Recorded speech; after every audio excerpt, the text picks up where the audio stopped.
Municipales sont terminées, désormais cap sur les présidentielles. Voilà. Après des résultats, on va dire en demi-teinte, à gauche comme à droite pour ces municipales, malgré des victoires individuelles de certains partis, on va dire. Eh ben oui, ça y est, maintenant qu'on a passé ce cap, on en va vers un autre, celui des présidentielles, celui de 2027. Et il n'aura pas fallu attendre longtemps pour que ça revienne et que ça émerge à nouveau. Dès ce week-end, dans la soirée de dimanche, après les annonces des résultats, mais aussi dans toutes les matinales et interviews depuis, tout le monde ne parle que de ça, des élections présidentielles. De Valo à Knafo, de Pécresse à Retailleau, en passant par Lisnard ou encore Léaumont et Mélenchon. On va faire un petit peu le point sur tout ça ensemble, et on va commencer à gauche, notamment, avec Boris Vallaud, le président des députés PS, qui était chez RTL avant-hier. Porter cette voix, puisque Olivier Faure, donc ce matin on comprend que, sans que vous le désavouez, en même temps vous êtes assez critique, lui il prône pour une primaire, il prône pour une primaire d'être critique.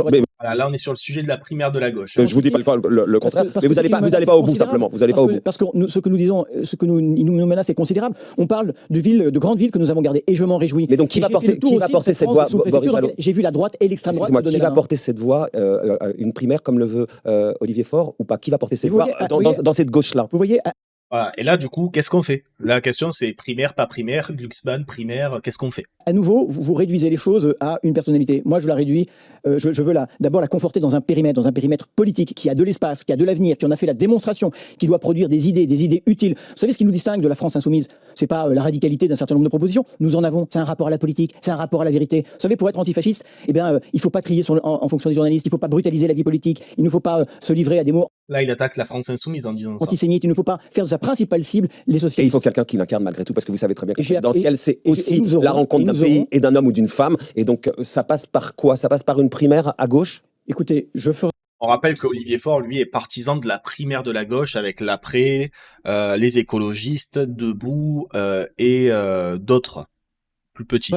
Avec d'autres, des propositions. Ma préoccupation, et je suis constant de ce point de vue-là, c'est que nous ayons un candidat commun de l'ensemble de ce spectre de la gauche qui va d'où à où? Qui va de, selon une formule qui est désormais consacrée, de François Ruffin à Raphaël Glucksmann, de Clémentine Autain à Aurore Lalucque, en passant par les socialistes, par les communistes, par les radicaux. François Hollande, vous le citez pas. Mais il est socialiste, François Hollande, donc comme socialiste, il fera son devoir de militant. Parce que ce à quoi nous sommes appelés, c'est notre devoir de militant. Proposer une alternative. Forcément, l'auditeur qui vous écoute, il se dit. Donc voilà, du côté du PS, c'est très flou. Et quand c'est flou, généralement, il y a un loup. Et d'ailleurs, François Hollande, lui aussi, s'est exprimé. Voilà, Hollande en a parlé directement aussi. Lui, il en a carrément parlé aux 20h du JT de France 2. Voilà, de la candidature. Il y aura une candidature de la gauche réformiste, et pas de la France insoumise. Enfin, et pas avec la France insoumise, en tout cas. La campagne présidentielle est lancée. Vous serez où dans un an, François Hollande? Vous serez devant votre télé à regarder la soirée électorale, ou vous serez dans la télé comme candidat? Mon problème n'est pas d'être dans la télé. D'ailleurs, n'hésitez pas à lâcher vos primes ou vos subs, les amis. On arrive à la fin du mois. Il reste quelques jours et il manque encore 19 points pour le 60-40. Merci beaucoup à ceux qui donnent de la force. Il manque une 60aine de subs là pour refaire les 300 subs ce mois-ci. Ou devant la télé. Mon problème est de savoir qui va être président de la République. Quel président de la République veut-on en 2027? Dans le contexte international que l'on connaît, avec Donald Trump et les guerres que l'on sait.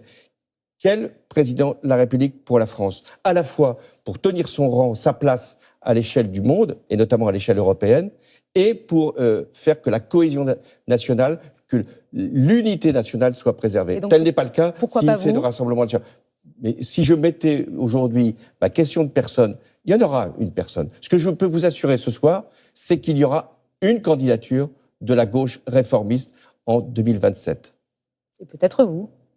Et si ça doit être une autre personne, ce sera pour gagner l'élection présidentielle.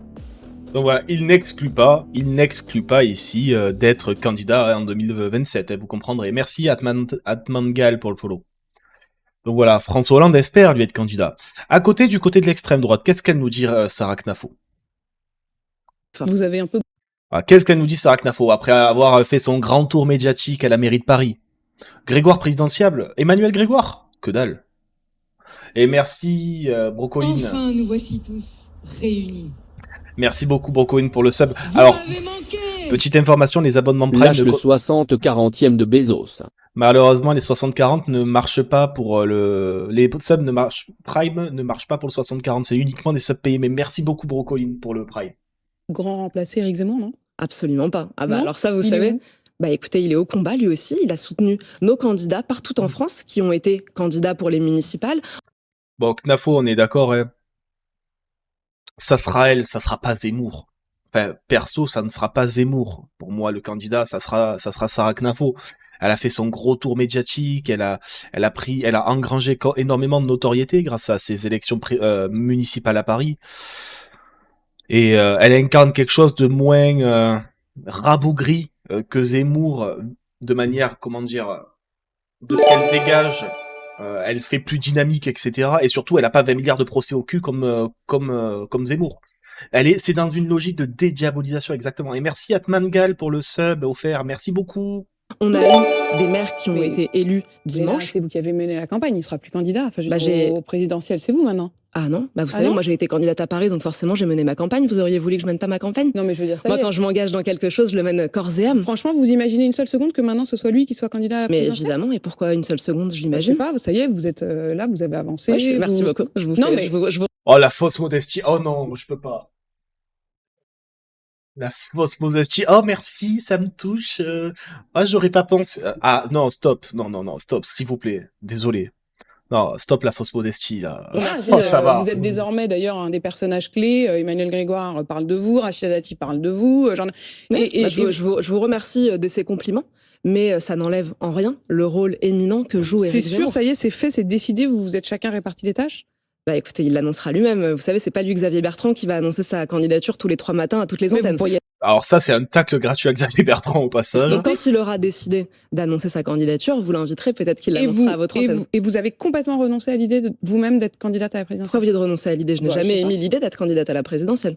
Ça vous a Donc jamais traversé Éric l'esprit? Zemmour prendra sa décision et il l'annoncera. Moi, je vous dis, on a énormément de batailles à mener dans les prochaines semaines, dans les prochains jours, dans les prochaines heures, puisque là, on est en train de parler de l'avenir, on peut être futuriste. Donc voilà, en tout cas, Sarah Knafo, bon, pour moi, ça sera elle, honnêtement.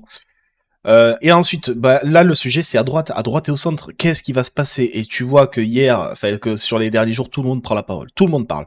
Pécresse, Retailleau, Wauquiez, Bréjon, Braun-Pivet, Borne, Édouard Philippe, Kasbarian, Nisnard. Faisons le tour, primaire, pas primaire, candidat désigné ou pas, primaire ouverte ou fermée. Enfin, let's go. On commence avec Valérie Pécresse, la présidente de la région Île-de-France, qui était sur RTL. C'était lundi matin. Je crois qu'aujourd'hui, la droite et le centre sont devant vraiment un moment historique et une responsabilité historique. C'est celle de s'allier et de présenter une candidature unique face au chaos des extrêmes. Comment vous faites? Comment vous faites pour présenter une candidature unique alors que les ambitions sont multiples et que personne n'est d'accord avec personne chez vous? Mais je crois qu'il faut tirer les enseignements de là où on a gagné, là où on a perdu. Là où on a gagné, partout où on a gagné, on était unis. Partout où on a gagné, on avait fait une campagne sur le projet. Partout où on a gagné, on était dans la politique des solutions, des résultats. Et donc, il faut en tirer les conséquences. Soit c'est la guerre des égos à droite et au centre. Tu représentes plus personne.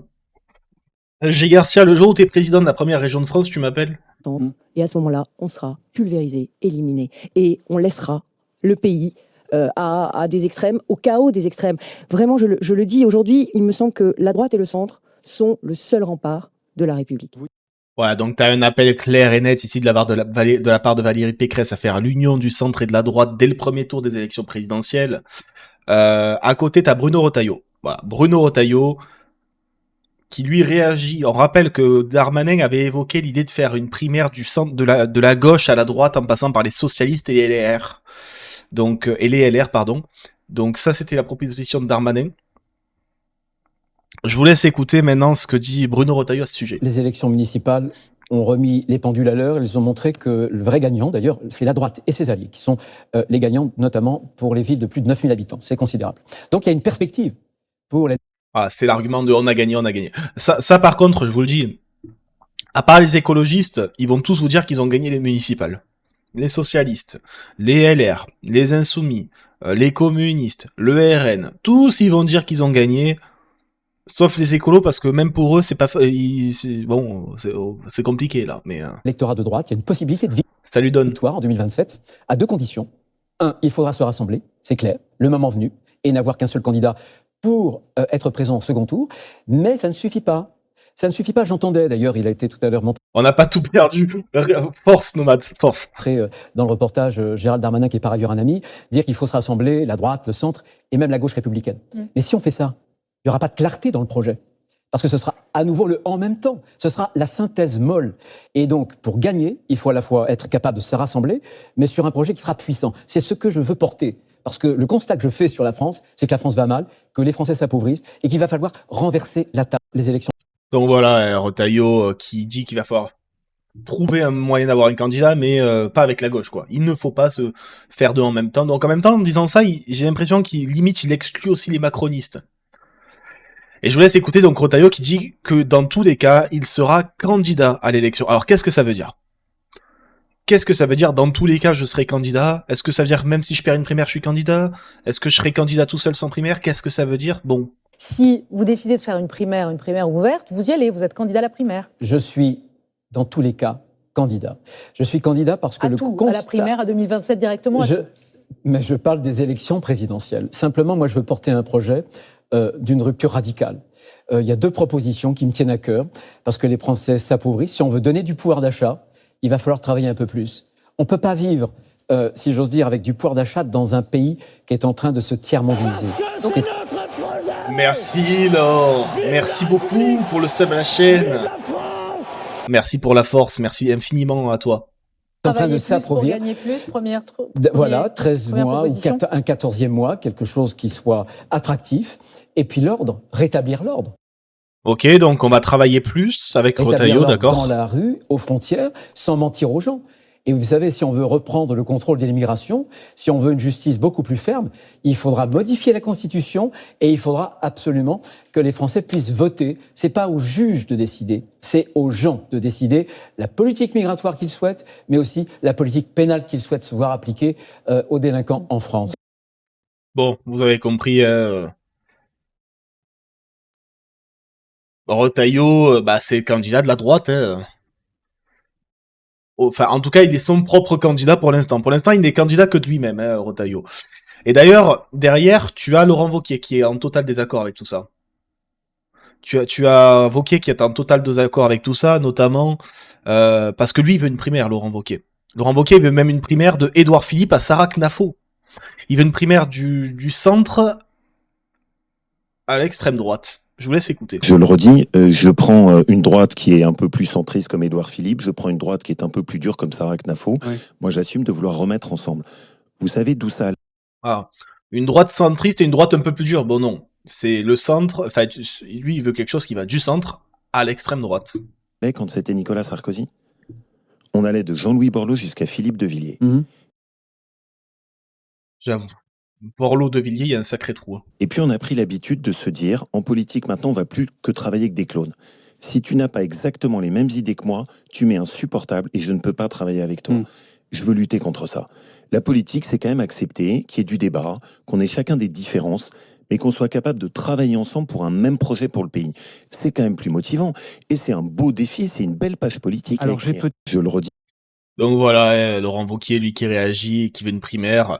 Qu'est-ce qu'il dit de plus ? Il réagit à l'annonce de Retailleau en disant qu'il y va tout seul dans son coin presque. Peut-être la solution à tous vos problèmes. Alors là, vous m'intéressez. Alors, regardez la réaction de Laurent Wauquiez à toutes les déclarations de Retailleau. En gros, tu vois qu'il le tourne en dérision. Ouais, écoutez, vous avez chez LR un chef déterminé, Bruno Retailleau, qui parlait de sa candidature hier soir, c'était dans le 20h de France 2. Je suis, dans tous les cas, candidat. Je suis candidat parce que le constat... À la primaire à 2027 directement Mais je parle des élections présidentielles. Il a raison ou pas ? Bah non. Non, parce que l'objectif, c'est pas de désigner à tout prix un candidat LR qui sera à côté d'Édouard. Ah, Margot, merci. Merci Margot, tu viens de me faire rire. Merci à toi. Ce matin, c'est pas facile, en plus de me faire rire. Après la présidentielle, c'est un peu une primaire de Knafo à Artaud, quelque part. Oui, c'est la primaire des Français. J'avoue, Margot, elle est vraiment pas mal, celle-là. Elle est vraiment pas mal. Celle-là, la citation, faut la garder. Attends.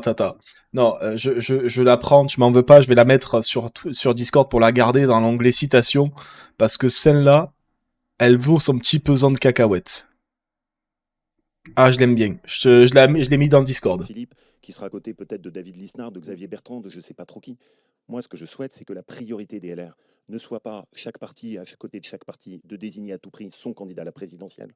Ce que je souhaite, c'est que les LR, et c'est l'appel que je fais, se fixent comme objectif d'être le moteur du rassemblement de la droite. Et c'est ça. Est-ce qu'il peut être jugé parti? Est-ce qu'il peut présider le parti aujourd'hui, sachant qu'il est ouvertement candidat et déterminé à aller jusqu'au bout? Est-ce que ça pose un problème? Non, il est pour moi totalement légitime. Il est président du parti. Évidemment que ça peut être un candidat à la présidentielle. C'est pas ça mon sujet. Et je fais l'effort de le dire. Mon sujet à moi, c'est plutôt, est-ce que si on fait un candidat LR à côté d'un autre candidat de droite, à côté d'un troisième candidat de droite, ça a la moindre chance? C'est la machine à perdre. Quel est le calendrier? Oui, c'est vrai. S'il y a à la fois un LR et un Horizon, ça passe pas le premier tour. Hein.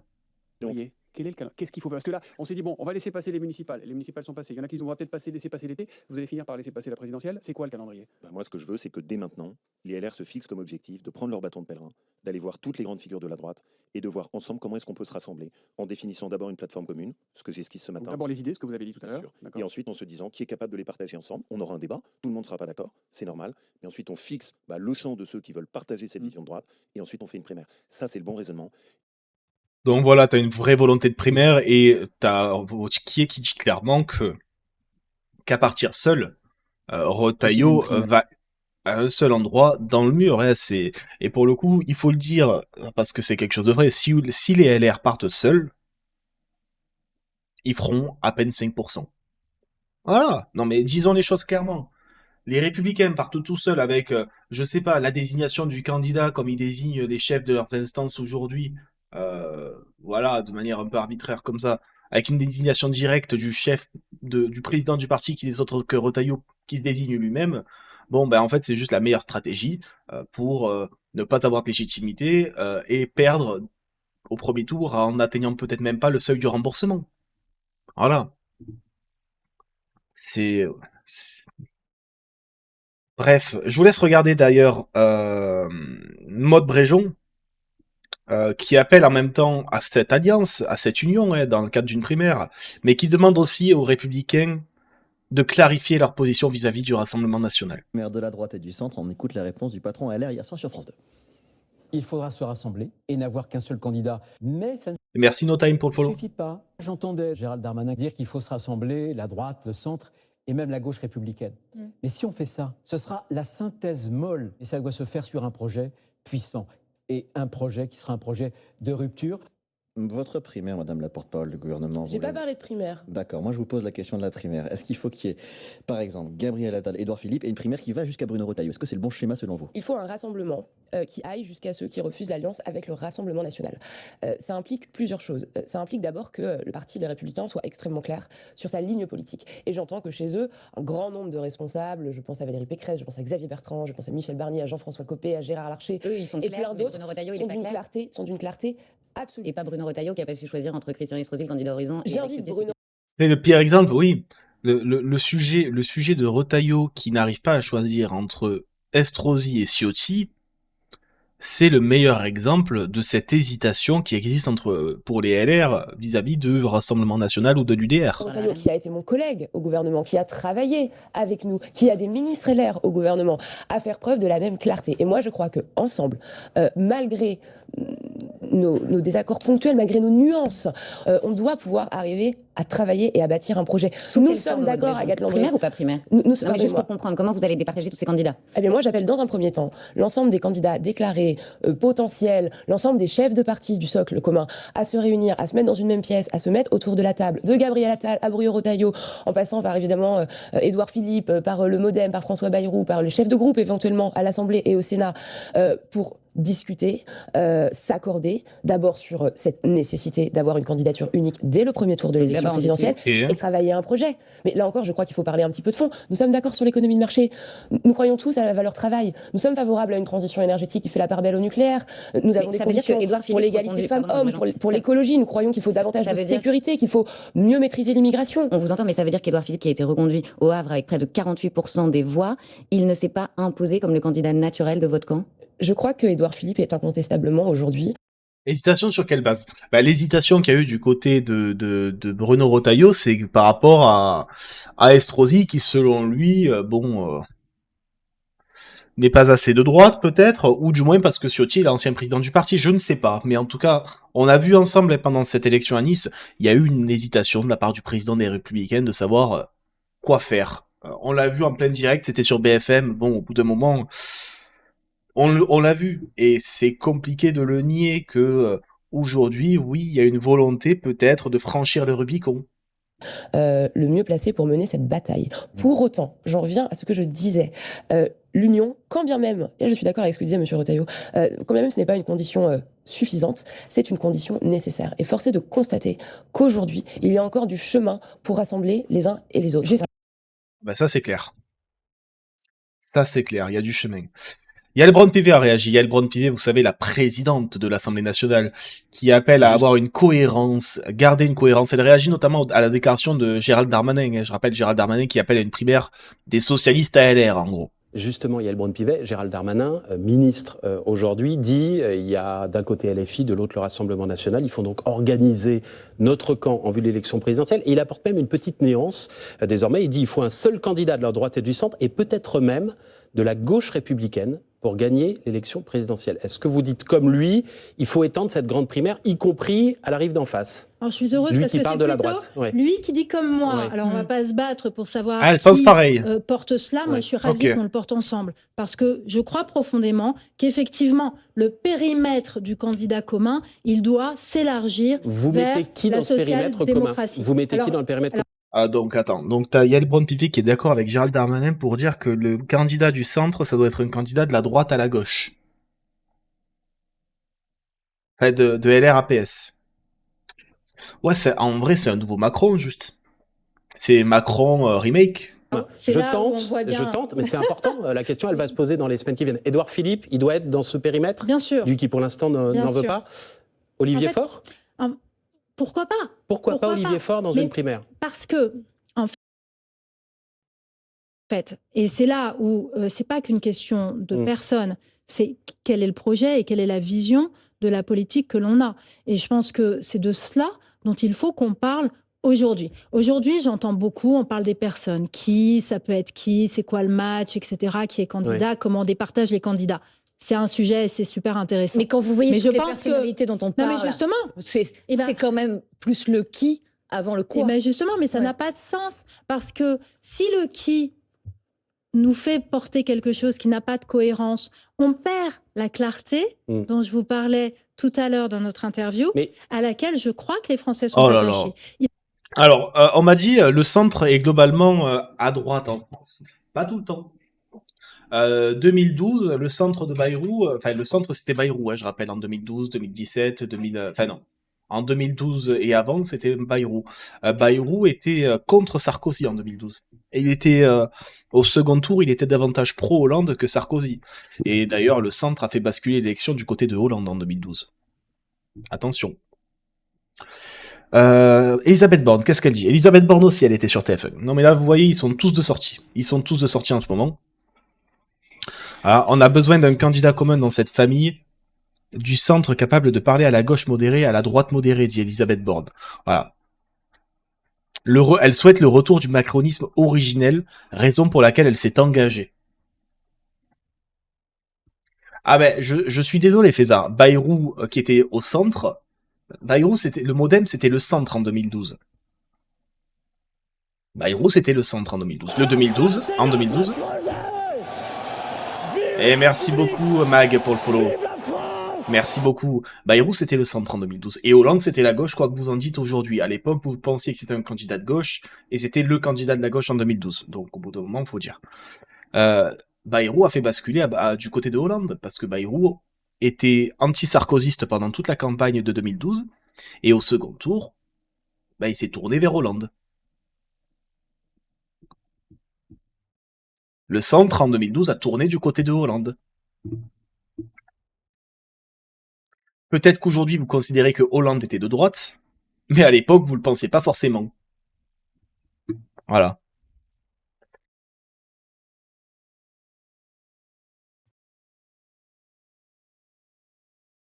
On enchaîne pour finir avec quelques petits extraits. Attention. Ça, c'est ce qui est fort, c'est la position des Républicains sur les présidentielles. Donc, il y a eu un bureau politique. Il y a eu un bureau politique des Républicains qui a désigné le fait qu'il va y avoir... le bureau politique s'est prononcé à la quasi-unanimité en faveur du rapport d'un groupe de travail sur les modalités de candidat à l'élection présidentielle.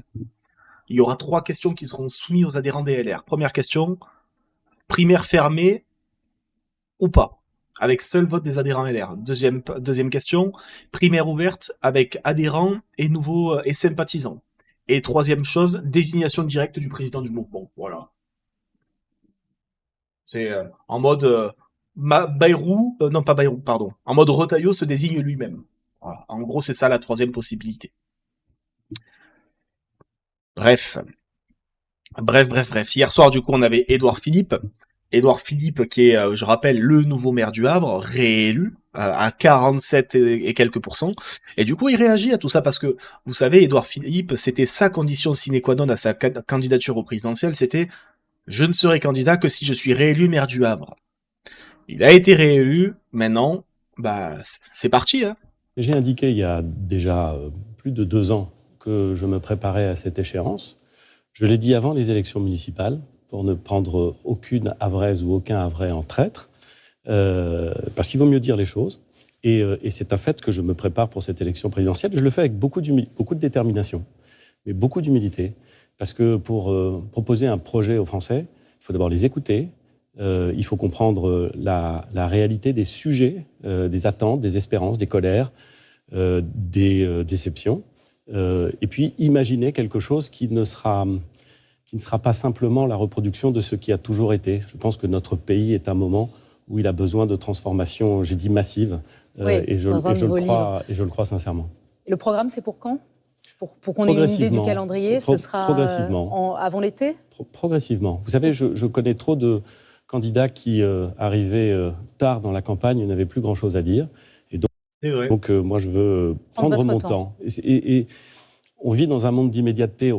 Parfois, dans les entretiens journalistiques, on a besoin tout de suite du scoop, de la reprise, ce que je comprends très bien. Je vois très bien le monde tel qu'il est. Je ne suis pas sûr que ce soit ça que les Français attendent. J'ai même l'impression inverse. Je pense qu'ils ont besoin de projets qui soient mûris, discutés, pensés, polissés, si j'ose dire, afin de pouvoir les mettre en œuvre ensuite. J'ai indiqué. Polissé, bon, quand c'est polissé, c'est généralement pour être un truc qui est très... Moi, le mot, quand tu me parles de quelque chose de polissé en politique, pour moi, c'est important, hein. Parce que quand il y a quelque chose qui est polissé, c'est quand c'est quelque chose qui, entre guillemets, est fait pour ne pas brusquer, est fait pour pas faire l'unanimité, mais en tout cas ne pas mobiliser les gens contre soi. Tu vois, le mot polissé a un sens qui, je trouve, se raccroche beaucoup au centrisme, ou du moins au macronisme originel. Hein. Politiquement correct, ouais. La notion de consensus avec le policier, ouais. Et du coup, voilà. Édouard Philippe est partisan d'un rassemblement de la droite et du centre, dit-il. Je travaille avec Bruno Retailleau, je ne suis pas toujours d'accord avec lui, mais j'essaie de faire en sorte que nous puissions nous parler. Ce que je constate, c'est qu'il a réintroduit, en tout cas il a paru réintroduire un doute sur la ligne tactique, idéologique et politique des Républicains. Elle a été corrigée par le président Larcher et par d'autres. J'espère qu'elle ne bougera plus. Pour vous, l'union des droites, c'est non. Absolument. Moi, je suis partisan du rassemblement, et je vais vous dire, je suis partisan du rassemblement de la droite et du centre. Mais je ne suis pas prisonnier des partis politiques. Et je pense qu'à chaque fois qu'on raisonne, qu'est-ce qu'il faut dire aux membres de tel ou tel parti, on se trompe sur ce que c'est que la politique et sur ce que c'est que la France. Moi, ce que je veux proposer aux Français, c'est un programme massif, large. Et je ne distingue pas entre les Français selon leurs appartenances politiques. Je pense que la logique d'union est toujours bonne, mais que ce qui compte, ce ne sont pas les appareils, c'est le fond. Je suis en train de faire une réflexion, là. Si jamais le paysage politique français évolue, et que la droite s'allie à l'extrême droite, donc fait l'union des droites, le centre ne restera pas orphelin. Parce que je sais pas pourquoi je vois le centre s'unir avec le PS. Genre, je vois le centre pas basculer à gauche, mais se rapprocher de la gauche. Parce que vous savez que c'est souvent le centre qui fait basculer une élection. Hein. Mais le centre restera jamais tout seul, c'est pas possible. Donc, le centre, ouais, bah, Glucksmann, ouais, ça refera. Mais la gauche, SOSDEM, hein. La gauche, SOSDEM. Pas plus. Le centre se déchirera, ouais. Mais je me fais la réflexion, ouais, il y aura une bascule qui se fera ce jour-là. Et Édouard Philippe finit en excluant la primaire, voilà, parce que depuis tout à l'heure on parle de la primaire, tu vois les macronistes qui demandent la primaire, tu vois la droite qui voit la primaire, du moins sauf Retailleau. Tout le monde demande la primaire à droite, mais Édouard Philippe dit non. Non, je ne veux pas de primaire, je n'aime pas les primaires, je n'aime pas le principe de primaire, je vous laisse écouter. La primaire, c'est la solution?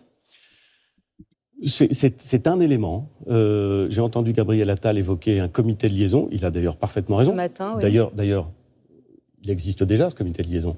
Je parle très régulièrement au président Larcher, à Bruno Retailleau, à Gabriel Attal, François Bayrou, à Hervé Marseille. Et nous parlons ensemble et nous avons une relation qui est une relation de confiance qui est en train de se construire. Ce que je crois essentiel.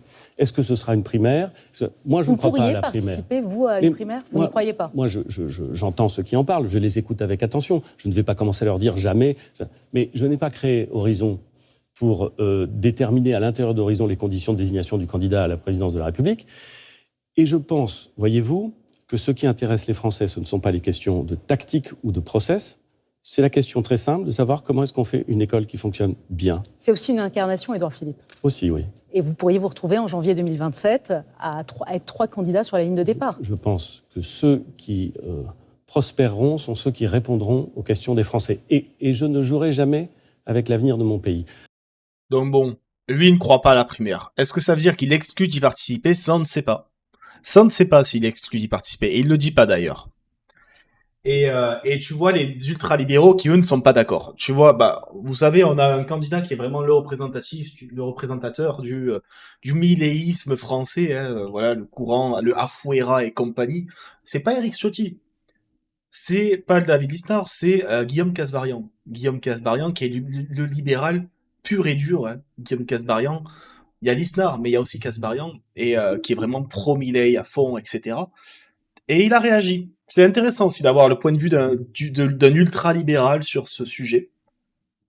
N'est pas un ultra-libéral. Bah, Kasbarian, quand même, comparé à ce qu'on a en politique en France, c'est le plus libéral. C'est un pro-Milei. Il aime beaucoup Javier Milei, il le dit lui-même. Je vous laisse écouter sa position. Non mais moi je pense que la présidentielle c'est pas un concours de beauté. Et donc avant de parler de qui on met dans une primaire pour se mettre d'accord entre la carpe, le lapin, le chat et la souris, c'est qu'est-ce qu'on dit, quel est le projet. Moi je me suis engagé en politique pour faire des choses. Donc je me suis pas engagé pour participer à un concours de beauté ou pour admirer un concours de beauté. Donc le sujet c'est le projet. Qu'est-ce qui est défendu par les différents candidats, les différentes Qu'est-ce qui vous rassemble aujourd'hui? Qu'est-ce qui nous rassemble pour ensuite mener des réformes pendant 5 ans dans notre pays et avoir un projet de rupture ambitieux qui permet d'améliorer la condition des Français et redonner de la grandeur à notre pays. C'est ça le sujet des présidentielles. Tant qu'on ne parle pas d'idées, et tant qu'on parle uniquement de personnalité en disant ah, il est sympa, il est jeune, il n'est pas jeune, il a de l'expérience, il n'a pas de l'expérience, et qu'on est dans une sorte de concours, encore une fois, j'allais dire, voilà, qui n'a rien à voir avec les idées, moi ça ne m'intéresse. Et ça par contre, vous voyez, c'est un vrai truc. Hein. À droite, est-ce qu'on a parlé une seule fois de programme? Non mais parce que depuis des semaines, si ce n'est des mois, on parle de c'est moi qui serai candidat, c'est moi qui serai candidat, non c'est moi, non c'est moi, non c'est moi, c'est pas toi, c'est moi. Enfin, ils parlent absolument pas de programme. Si, parler de programme, c'est ils disent travailler plus, gagner mieux et plus de sécurité. Mais c'est pas un programme ça. Il y a aucun programme. Il y a que des éléments de langage. Il y a 0 programme. Là, pour l'instant, à droite et au centre. Leur programme, actuellement, c'est juste de savoir qui sera le meilleur candidat. Voilà. On n'a pas de programme, mais on va choisir qui c'est qui a la plus belle gueule pour gagner l'élection. Allez. Non, mais sérieusement. C'est pas sérieux. Ce n'est pas sérieux. M'intéresse pas, je pense que ça ne passionne pas les Français, et je pense d'ailleurs que ça les passionnera pas. Et moi, vous savez, je suis pas fan à fond des ultra-libertariens, etc. Mais là, Guillaume Kasbarian, il pose un vrai sujet. Et je pense que c'est un des seuls à droite aujourd'hui, parce qu'il est de droite et il n'est pas du centre Kasbarian. C'est le seul à droite aujourd'hui à le dire clairement, je pense.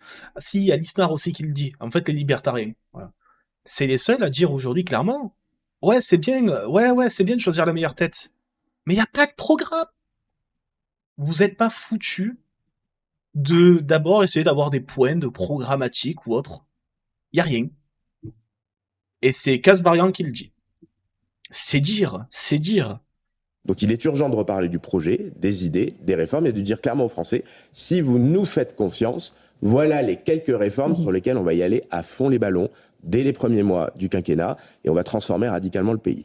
Le reste, sur l'incarnation, ça doit venir normalement après, une fois que vous avez déterminé quel est le projet. Et d'ailleurs, c'est ce qui vous permet après de dire qui participe à tout ça. Parce que si vous avez un projet qui rassemble, voilà, vous avez plein de personnes qui vont participer ensuite à ce mouvement. Si à l'inverse, vous avez un projet qui est fade, ça n'aura aucun intérêt. Donc de Voilà. David Lisnard, qui partage une grande partie de vos idées. Oui, vous revenez sur la question des personnes. Oui. Moi, Bruno Retailleau et Laurent Wauquiez. Moi, personnellement, j'aimerais juste comprendre. Gérald Darmanin. Moi, personnellement, vous me posez la question.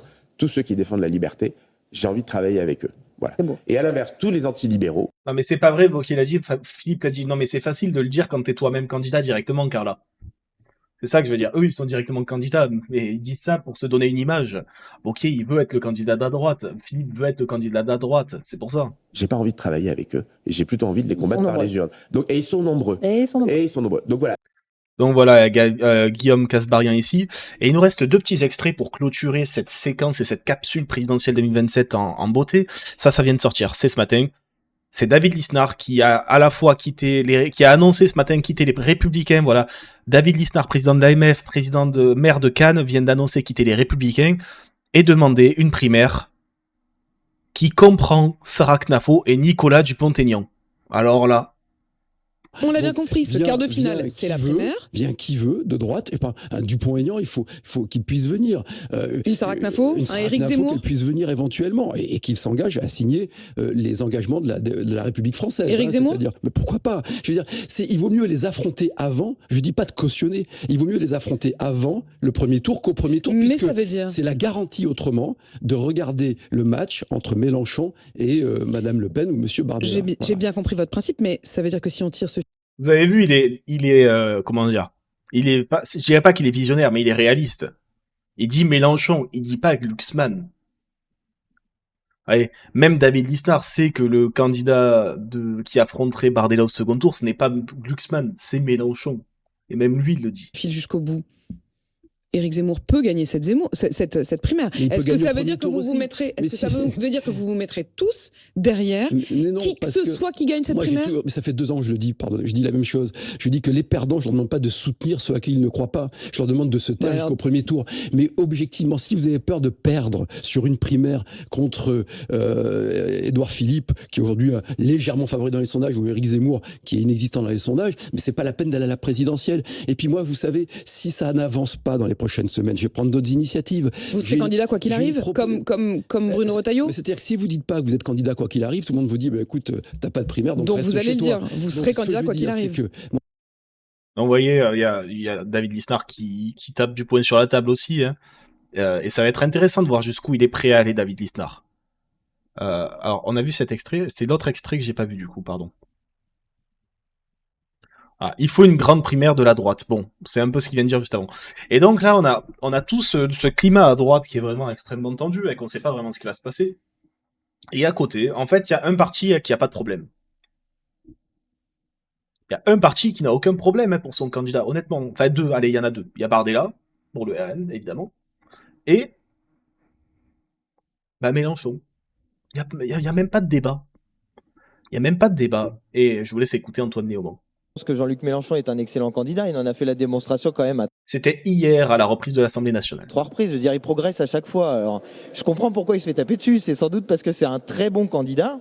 Mais vous n'entendez pas des gens quand même qui, même dans vos camps, vous disent... Attendez, non, dans mon camp, non. Par contre, des gens chez les insoumis ou des gens qui ont voté facilement insoumis qui vous disent non, là maintenant Jean-Luc Mélenchon, c'est plus possible. Des gens qui votent pour la France insoumise, qui regardent la télévision et qui regardent les insultes qui sont proférées contre Jean-Luc Mélenchon à peu près. Enfin, il suffit d'allumer une autre chaîne que LCP et vous allez voir. On pourrait faire le test là en ce moment en direct. Parfois, en temps Léaumont, ils écoutent juste ce que dit Jean-Luc Mélenchon et parfois ça peut les choquer de bonne foi. Je vous le dis en rigolant quand même. Mais l'autre fois, il y a des camarades qui ont regardé France Info toute la journée.